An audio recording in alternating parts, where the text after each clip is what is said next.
Assalamualaikum warahmatullahi wabarakatuh. Salam sejahtera untuk kita semua. Perkenalkan, saya Fitri Hairani, Sarjana Sains Terapan, Magister Kesehatan Masyarakat dengan NIDN 0020391103. Saya dari Program Studi S1 Kesehatan Masyarakat, Fakultas Kesehatan Masyarakat, Universitas Sumatera Utara. Pada kesempatan ini, saya akan menyampaikan pernyataan diri dosen dalam unjuk kerja Tridharma Perguruan Tinggi atau yang sering disebut dengan PDD UKT PT. Dalam bidang pengajaran, pada salah satu mata kuliah yang saya ampu yaitu mata kuliah Dasar Kesehatan Reproduksi dan Keluarga dengan kode mata kuliah IKM 2108. Adapun deskripsi dan informasi umum dari mata kuliah ini merupakan mata kuliah wajib pada mahasiswa semester 1 program studi S1 Kesehatan Masyarakat FKM USU dengan bobot 3 SKS. Mata kuliah Dasar Kesehatan Reproduksi dan Keluarga ini membahas tentang konsep dan prinsip dasar kesehatan reproduksi serta peran keluarga dalam meningkatkan derajat kesehatan masyarakat.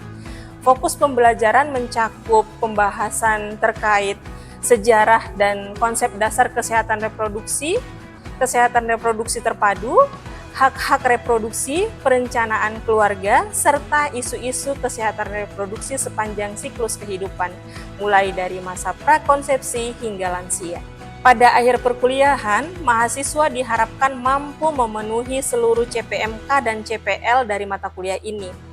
Mata kuliah Dasar Kesehatan Reproduksi dan Keluarga diajarkan untuk capaian pembelajaran dalam peta kurikulum Sarjana Kesehatan Masyarakat, yakni yang pertama, mampu melakukan kajian dan analisis situasi, dan yang kedua, mampu mengembangkan kebijakan dan perencanaan program. Dari CPL 1 dan 2 tersebut kemudian diturunkan dalam 3 CPMK, yakni 1.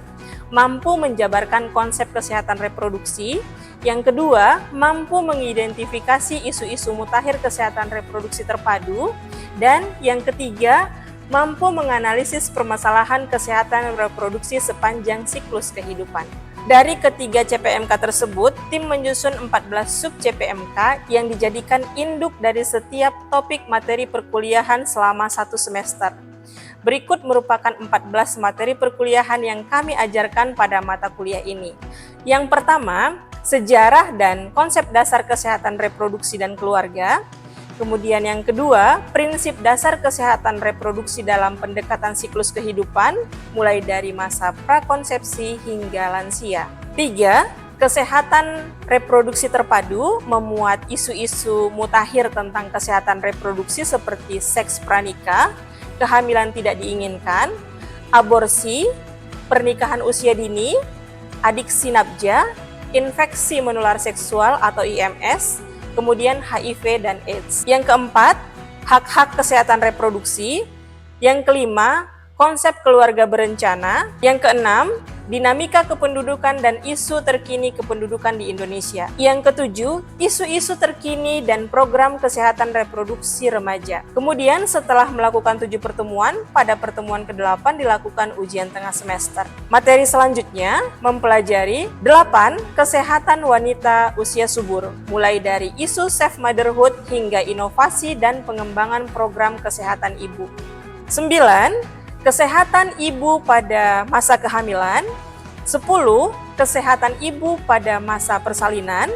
11. Kesehatan neonatal bayi dan anak. 12. Pemantauan tumbuh kembang anak. 13. Menyusui dan ASI eksklusif.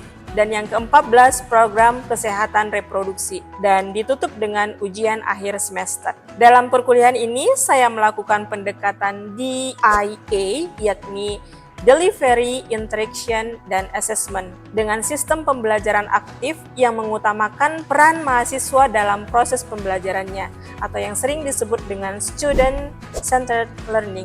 Untuk delivery, saya biasanya menggunakan metode ceramah untuk mentransfer materi baik berupa konsep teori, update isu terkini, maupun hasil-hasil penelitian atau kegiatan pengabdian yang relevan dengan topik perkuliahan.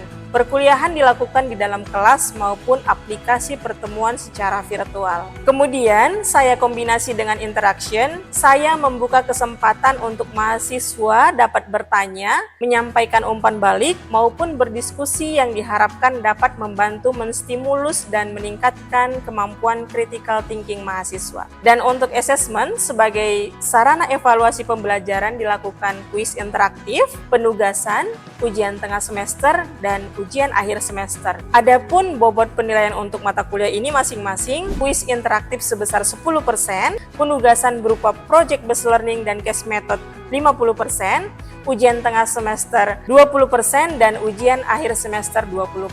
Demikian penjelasan yang dapat saya sampaikan terkait mata kuliah Dasar Kesehatan Reproduksi dan Keluarga. Berikut cuplikan video pembelajaran yang saya lakukan di dalam kelas. Selamat menyaksikan. Bismillahirrahmanirrahim. Assalamualaikum warahmatullahi wabarakatuh.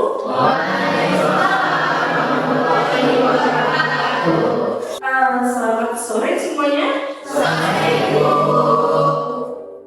Baik, untuk pertemuan kita yang ke-6 ini ya, untuk mata kuliah Dasar Kesehatan Reproduksi dan Keluarga.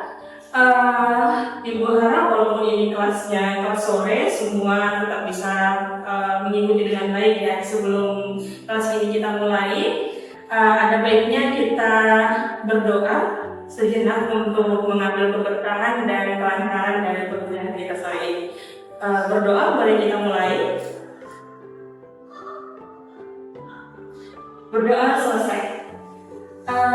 Baik, sebelum kita masuk ke perkuliahan, ada baiknya ibu rasa semua boleh absen dulu di saat usul ya. Silakan diambil handphonenya.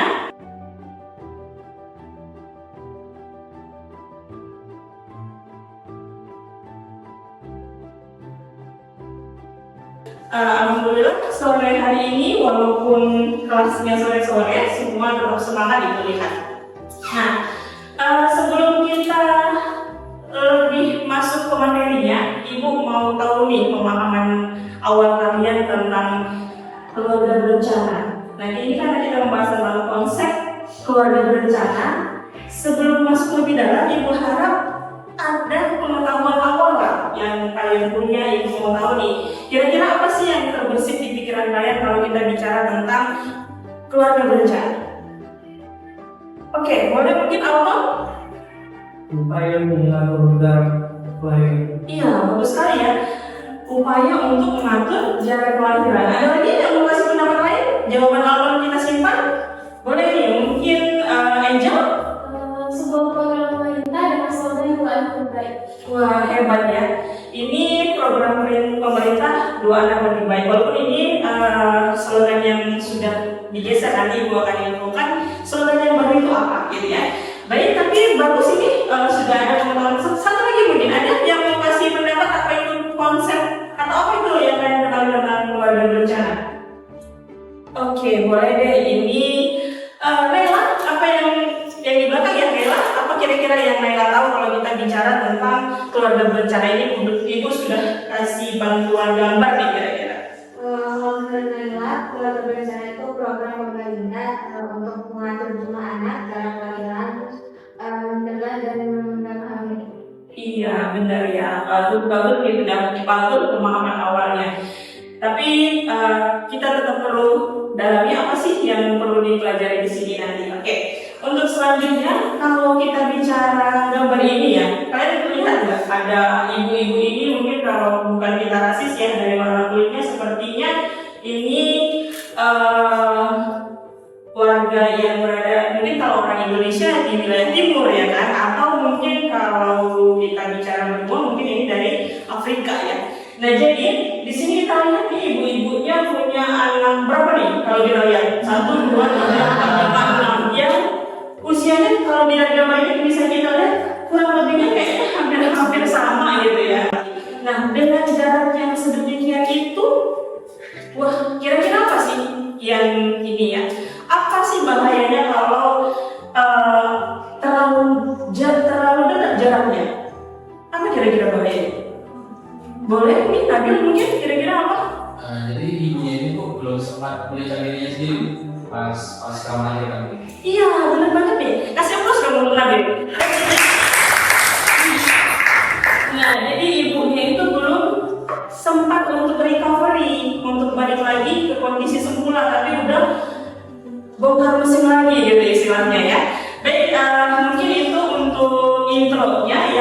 brainstorming Ibu rasa, tapi ada baiknya Ibu mau kilas balik nih dengan pertemuan-pertemuan kita yang sebelumnya, ya kan? Nah, jadi untuk konsep keluarga berencana ini merupakan pertemuan ke-6. Lalu kemarin itu kita sudah pernah membahas tentang hak-hak kesehatan reproduksi, kalau masih ingat, ya kan? Ada berapa kemarin? 12 hak-hak kesehatan reproduksi. Kalau kira-kira kita membahas tentang keluarga berencana, hak-hak kesehatan reproduksi mana yang dari 12 itu yang berkaitan dengan keluarga berencana kira-kira? Masih ingat nggak? Apa? Ayo, yang berapa kira-kira? Yang ke? Iya, 7 dan iya. Jadi sebenarnya ada banyak yang cukup berkaitan, tapi yang paling dekat itu adalah yang ke-7 dan ke-8. Apa itu yang ke-7? Iya? Iya, yang ke-8 dia mengatur jumlah anak dan jarak kelahiran seperti yang disampaikan Najwa tadi. Baik, untuk selanjutnya, tadi kita sudah kaitkan dengan pertemuan sebelumnya hak-hak reproduksi. Kemudian kita masih ingat nggak membahas tentang life cycle approach? Apa itu? Manusia dalam siklus kehidupannya, ya kan? Nah, jadi kalau manusia dari siklus kehidupannya dimulai dari apa? Masa konsepsi, bertemunya sel telur dan sel sperma. Kemudian terjadilah itu sudah dihitung kehamilan. Kemudian baru sampai dengan nanti itu berproses sampai dengan dari konteks sampai lansia. Nah, jadi kalau kita berbicara tentang keluarga berencana, kira-kira ini kita ada di bagian fase kehidupan yang mana kira-kira?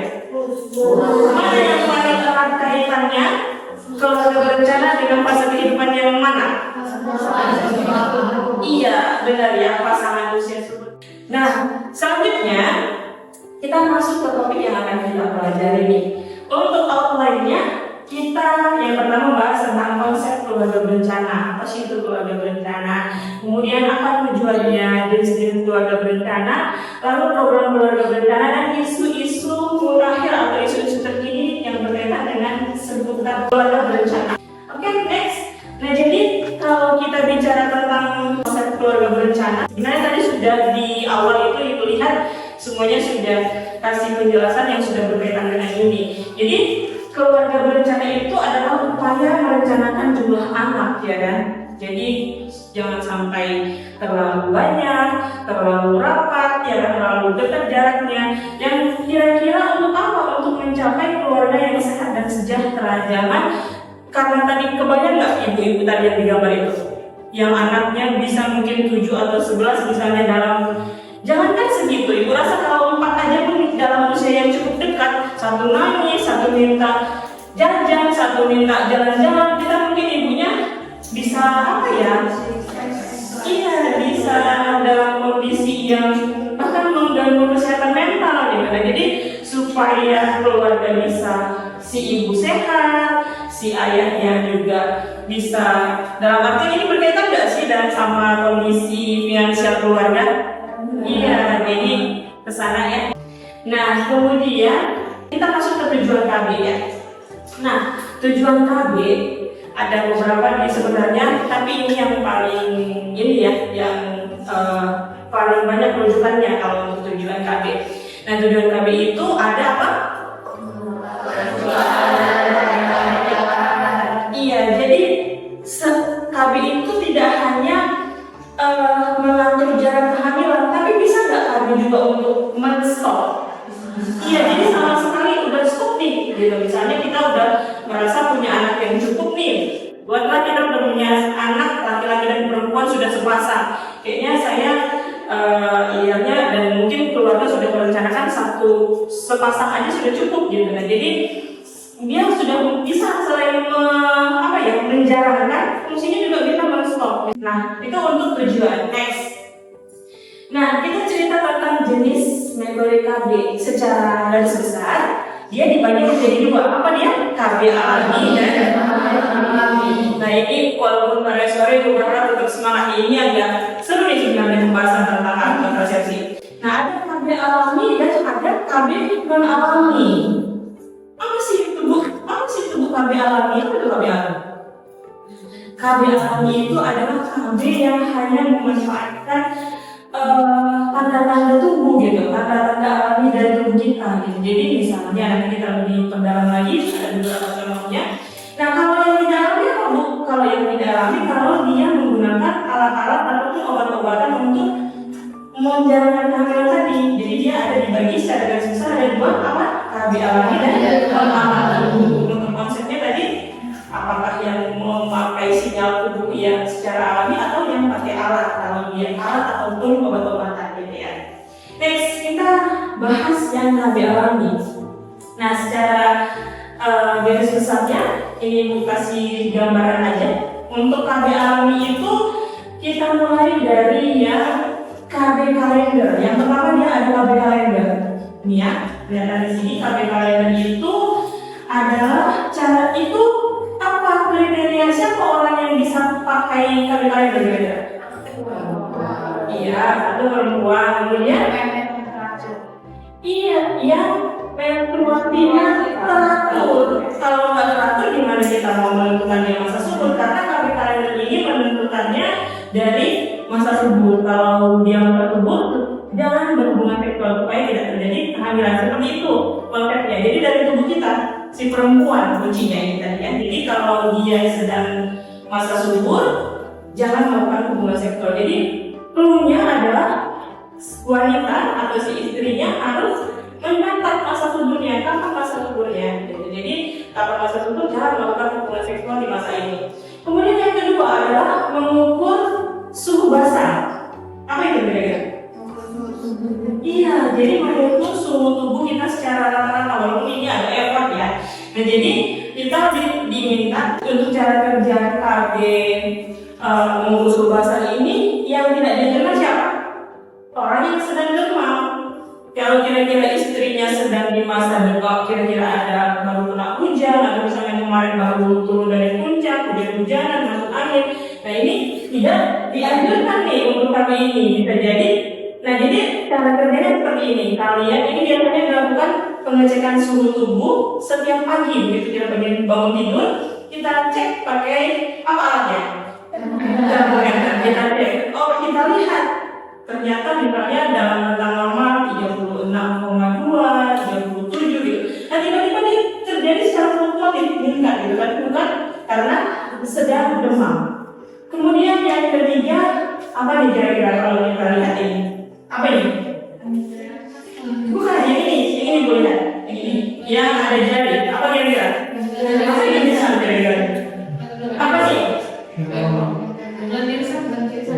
Iya, jadi itu adalah melihat lendir cervix. Biasanya ini kita lakukan di pagi ataupun sore hari. Misalnya kita baru bangun tidur, kita cek nih, mohon maaf ya, ini celana dalam. Apakah di situ kira-kira terdapat lendir cervix? Nah, caranya gimana? Biar lendir cervixnya itu kalau kita sedang di masa subur, kita ambil 2 jari, kemudian kita tarik seperti diagram itu. Kira-kira dia kurang lebih kalau pernah lihat putih telur ya. Nah kalau dia sedikit sticky, artinya sedikit lengket, ya kan, lengket, kemudian dia ditarik bertali seperti itu ya, sticky, lengket gitu. Nah itu kemungkinan besar kita sedang di masa subur. Nah kemudian ada yang ini apa nih? Ada ibu yang punya bayi, kira-kira metode apa nih? Iya, jadi ini adalah MAL atau metode aminoretransferasi. Ini gimana Bu? Nah jadi ini syaratnya si ibu harus menyusui secara eksklusif, artinya bayinya itu tidak pernah mengkonsumsi apapun di luar ASI. Jadi itu syaratnya. Kemudian ibu belum pernah menstruasi sama sekali setelah melahirkan. Dan salah satu syarat selanjutnya adalah apa lagi? Ibunya itu tidak menyusuinya harus dengan oral anaknya, artinya tidak bisa misalnya ibu bekerja yang pumping, tahu ya, yang di pompa gitu. Nah itu harus dengan mulutnya sendiri gitu ya. Nah kemudian yang terakhir nih, apa sih ini maksudnya? Terus. Iya betul ya. Jadi ini di antara semua KB alami ini kan yang memeran peranan paling penting atau peran utamanya itu perempuan, kecuali yang satu ini. Ini laki-laki nih yang punya peranan utama. Apa namanya? Koinus yang terputus. Apa itu? Senggama yang terputus. Gimana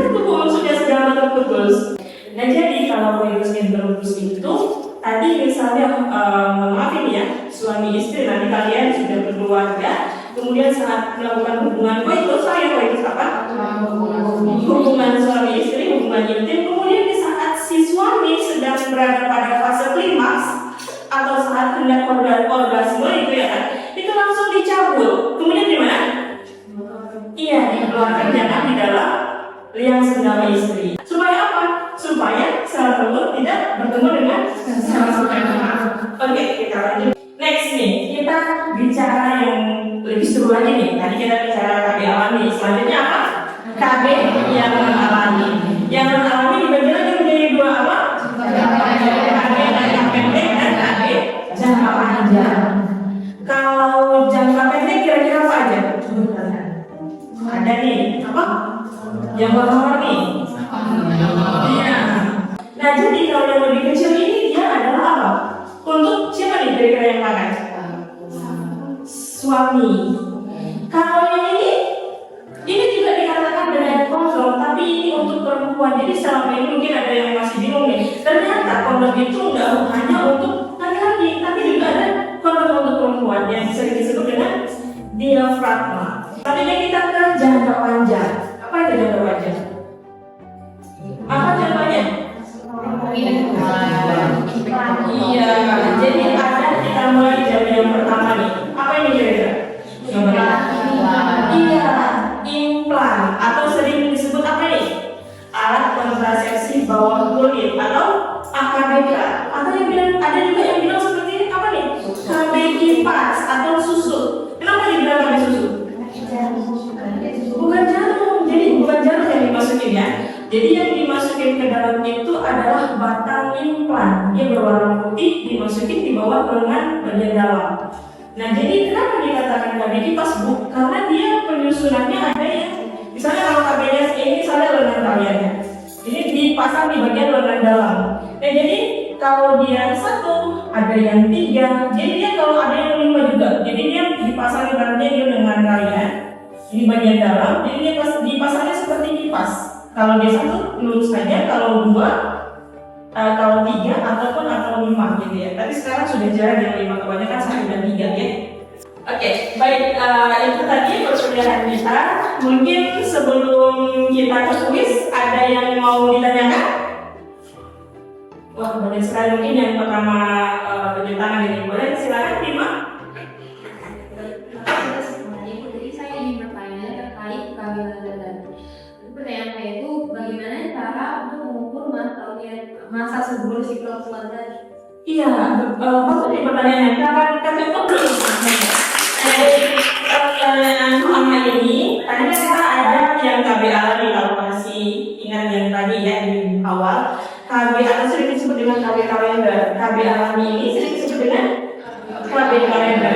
Nah, jadi pertanyaan Bima, gimana sih Bu cara untuk mengukur atau menentukan ataupun menghitung masa subur nih si perempuan Bu gitu? Ini tergantung dengan siklus haidnya. Misalnya ini, coba aja biasanya siklusnya berapa hari? Pernah catat nggak? Ya sama yang kayak aplikasi kan, lebih gampang dan biasanya 28-an. Biasa 28 ya Ajra. Jadi misalnya kita contohkan lagi si Ajra yang siklusnya 28 hari. Jadi cara menghitungnya adalah dari cara menghitungnya itu adalah dengan cara menentukan lama siklusnya dulu. Tadi siklusnya 28 ya kan. Kemudian kita tanya kapan terakhir dia menstruasi atau HPHT. Istilahnya apa itu? Hari pertama haid terakhir. Biasanya berapa hari haid? Ada yang 7, ada yang 5, ya kan? 5 sampai 16 maksimal. Kalau sudah lebih 16 itu sudah penyakit. Nah, jadi misalnya tadi Ibu mau pastiin dulu nih supaya nggak keliru hati-hati itu. Kalau misalnya menstruasinya itu tanggal 1, kemudian selesainya tanggal 7, itu hati-hatinya yang mana? Tanggal 1 atau tanggal 7? Iya, tanggal 1. Jadi namanya juga hari pertama haid terakhir. Hari pertama yang waktu kita haid yang paling terakhir. Nah, misalnya kita anggap mengisi aja haid terakhirnya tanggal 3 kemarin. Nah, jadi cara menentukannya gimana Bu? Tadi 28 hari siklusnya, kita bagi 2 aja. Bagi 28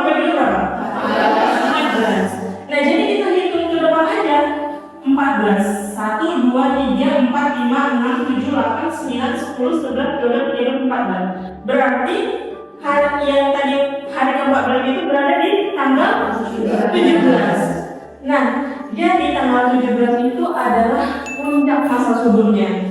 Tapi masa suburnya kapan, Bu? 3 hari sebelum puncak dan 3 hari sesudahnya. Jadi kalau tadi puncaknya tanggal 17, berarti masa suburnya kalau kita hitung mundur 14, 15, 16, kemudian majunya 18, 19, 20. Jadi jangan melakukan hubungan seksual di rentang ini, di rentang masa subur ini. Baik, itu tadi sudah ada pertanyaan. Ada lagi yang mau ditanyakan sebelum kita ke kuis? Oke, baik, cukup. Kalau gitu kita silakan buka aplikasi kuisnya, kita kuis sebentar. Di sini ada 5 pertanyaan saja. Jangan lupa untuk memasukkan NIM_SLAM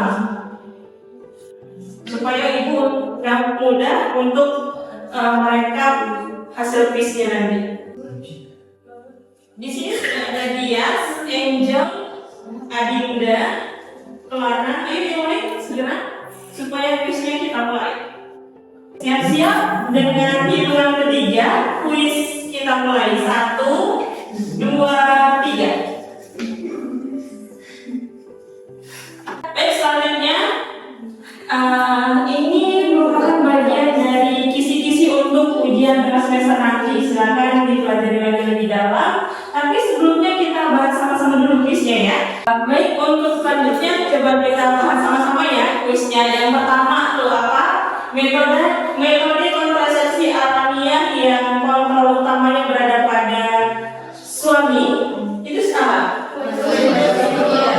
Alamiah dan kontrolnya suami adalah koitus interruptus. Baik, untuk selanjutnya ada pertanyaan salah satu jenis KB yang jangka pendek yang dikenal dengan spermisida berbentuk seperti di gambar itu apa?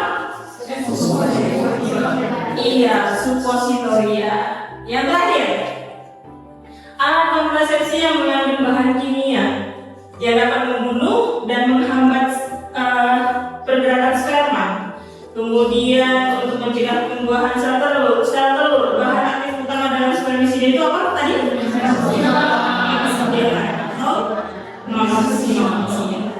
Baik, tadi Ibu tadi ada disinggung sedikit ya sebelum kelas yang kita sudahi. Ibu mau sedikit share nih tadi di awal waktu brainstorming Angel mengatakan apa slogannya tadi kan? Iya, tapi sekarang sudah bergeser menjadi apa? Lebih sehat dan berencana itu keren. Baik, demikian perkuliahan kita hari ini. Jangan lupa minggu depan kita membahas tentang apa? Dinamika kependudukan dan isu terakhir, isu mutakhir terkini terkait kependudukan. Nah, jadi silakan belajar di rumah, cari referensi sebanyak-banyaknya terkait topik yang akan datang supaya minggu depan kita kuliahnya lebih enak diskusinya ya. Mungkin itu untuk perkuliahan hari ini. Ibu tutup kalau memang tidak ada lagi pertanyaan. Assalamualaikum warahmatullahi wabarakatuh. Selamat sore.